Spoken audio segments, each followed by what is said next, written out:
За чашкой чая неторопливой беседой шло время. Сегодня оно посвящено самым уважаемым жителям, ветеранам тыла, детям войны.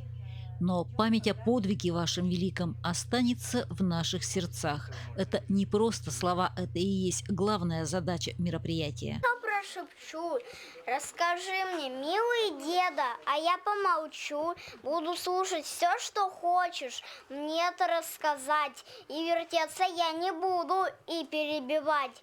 Про войну хочу послушать, как ты воевал, как в бою таком далеком знамя ты спасал, про друзей своих военных, деда, расскажи, и в альбоме пожелтевшем фото покажи.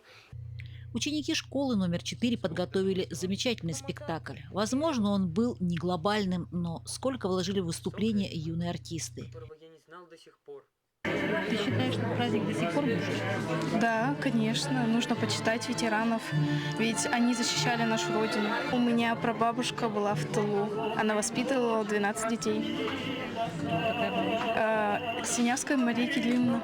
Сыграть хорошо, не понимая сути, сложно. Радует, что у всех есть искреннее понимание значения Великой Победы и значимости этого события. Что этот день значит вот для вас? Конкретно для вас? День Победы.